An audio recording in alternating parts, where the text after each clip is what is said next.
Thorstein Veblen nasceu em 30 de julho de 1857 e faleceu em 3 de agosto de 1929. Foi um economista e sociólogo norte-americano, filho de imigrantes noruegueses. Veblen se formou em filosofia pela Universidade Johns Hopkins e doutorou-se por Yale. Sem poder encontrar trabalho como professor, matriculou-se de novo na Universidade de Cornell, onde conheceu James Lawrence, que convidou para entrar para o Departamento de Economia da Universidade de Chicago. Anos depois, em 1919, Veblen foi um dos fundadores da New School for Social Research. Veblen, por gostar, viveu o maior tempo de sua vida no campo e não chegou a trabalhar em faculdades. Ele tinha diversas ideias. Ele tinha uma frase onde falava: "Por que as pessoas não utilizam roupas de papel? Já que seu único objetivo é cobrir ou esquentar o corpo", criticando o capitalismo e as roupas de grife. Ele achava o acúmulo de dinheiro desnecessário, pois as pessoas acabam se acomodando e não contribuem mais para a sociedade, transformando assim, segundo ele, as pessoas em inúteis. Também achava a ostentação desnecessária por conta de influenciar as pessoas que não conseguem ter dinheiro a ter inveja, e também por conta que o produto não te forma uma pessoa melhor. Os trabalhos que importavam para ele eram os que moviam a economia, como a engenharia, e que todo país deve investir no mercado interno. Ele também critica a classe média, que não é rica, mas quer parecer, fazendo inveja aos mais pobres. Essa consciência de classes refletia sua posição política moderadamente socialista. Para Veblen, uma sociedade industriosa e igualitária seria a concretização dos ideais socialistas, resultada do colapso do capitalismo ocioso. Entretanto, desdenhava esquemas futuristas de uma sociedade utópica ou as pretensões marxistas de um comunismo. A teoria de Veblen reflete nas ideias de Adorno a respeito do consumismo e na economia institucionalista que ganhou adeptos após as decepções da crise de 29. Recentemente, influenciou a antropologia econômica, os estudos de consumo, a antropologia da moda e a nova economia institucional.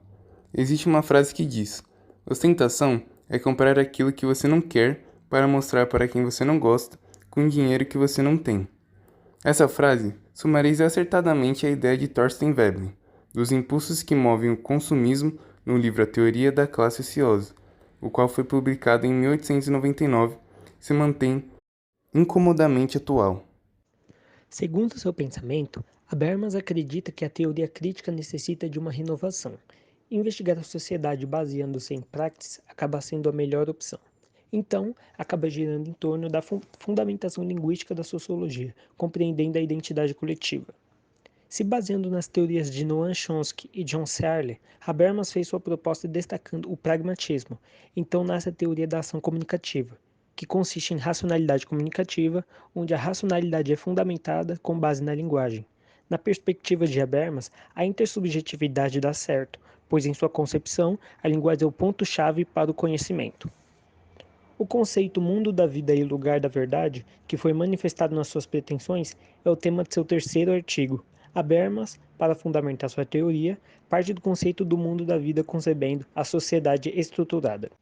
Pensando exageradamente acerca do papel do sujeito e a interação na sociedade, ele recorre às teorias de média e ao interacionismo simbólico, quando se retrata de explicar a produção, intervenção e função dos símbolos no papel da mediação das interações e da sociabilidade enquanto premissas da identidade individual e coletiva, estando nas gêneses dos mecanismos culturais.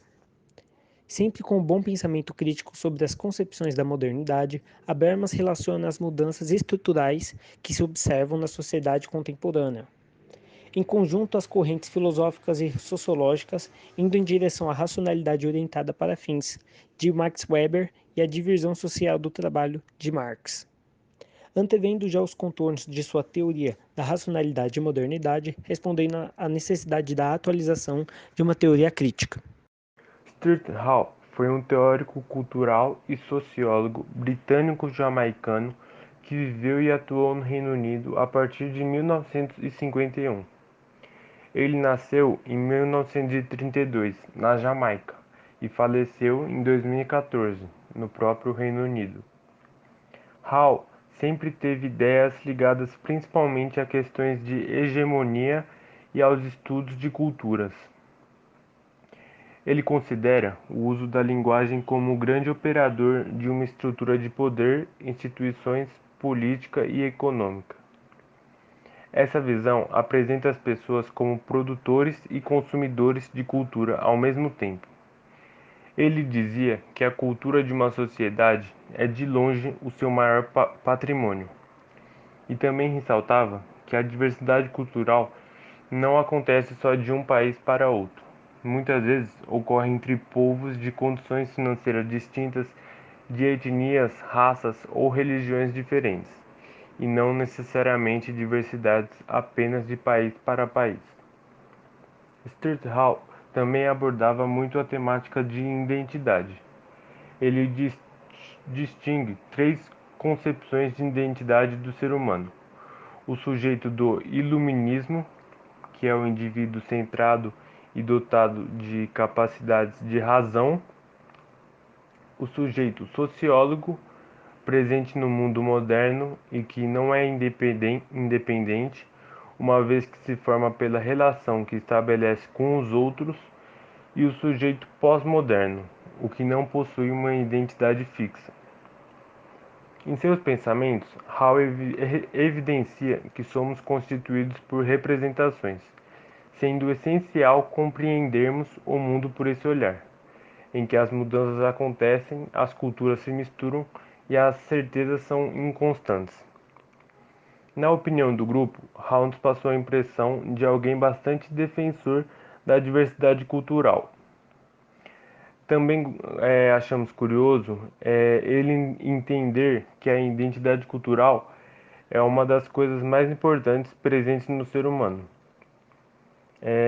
Isso nos passou a visão de que ele acredita que todas as pessoas devem ter orgulho de suas origens, independente delas quais sejam, e sempre prezando pelas suas origens culturais. Já em relação a Howard Becker, Becker é um sociólogo estadunidense nascido em 1928. O seu foco de estudos durante a vida foi, de forma grosseira, a relação entre as pessoas e os estereótipos impostos pela sociedade. Primeiramente, ele afirma que as sociedades realizam imposições de regras e padrões, que geralmente são impostos pelos grupos dominantes, as elites. Com isso, consequentemente, surgem os desvios, ou seja, aqueles comportamentos e hábitos que estão fora dos padrões. A partir de então, são definidos os outsiders, aquelas pessoas que não se comportam conforme a maioria, possuindo algum desvio. Dentro dos outsiders, existem aqueles primários, que são pessoas que possuem alguma condição que afete sua saúde, como as pessoas com algum tipo de deficiência ou problema mental, que necessitam de ajuda psicológica ou psiquiátrica. Enfim, aqueles que são considerados fora de si. Já os desviantes secundários são aqueles que pensam e agem diferente por conta própria, não possuem nenhuma condição abstrata que justifique suas atitudes desviantes. Becker também afirma a existência de instituições que possuem regras e que perpetuam essas delimitações de comportamentos normais e comportamentos desviantes, como as escolas e a polícia. Por sua vez, essas geralmente seguem também os padrões impostos pelos grupos dominantes. As elites, por exemplo, têm o poder de definir aquilo que é farra e aquilo que é delinquência. Um exemplo citado em sala sobre isso foi o de que muitas vezes as raves, que possuem em sua maioria pessoas de classe média para cima, são consideradas farra, um ato normal, enquanto os bailes funk organizados na periferia são considerados delinquência, um padrão imposto pelos grupos dominantes, para rotular as minorias como desviantes. Por fim, para tentar se inserirem na sociedade e não receberem julgamentos, existem outsiders que camuflam seus comportamentos desviantes. Um grupo estudado por Becker foi o de viciados em drogas, que utilizavam elas apenas em horários e locais que as demais pessoas não pudessem vê-los, para que elas não vissem eles cometendo esses atos e, assim, pudessem se manter aceitos em seus grupos sociais. Ao estudarmos o trabalho de Becker, podemos perceber que, de fato, as análises feitas por ele fazem sentido na nossa sociedade, porque percebemos que realmente existem essas relações de imposições de regras, seguidas do surgimento de desvios e dos desviantes, e o julgamento que eles sofrem a partir de então. Inclusive, todos nós provavelmente possuímos comportamentos e pensamentos desviantes e já fomos criticados por isso. Estudar os trabalhos dos sociólogos em questão foi de fato agregador, porque, além de nos auxiliar em possíveis questões de vestibulares, nos faz olhar o mundo com uma ótica diferente da qual estamos acostumados, o que nos leva a desenvolver um senso crítico quanto à nossa sociedade e às relações existentes nela.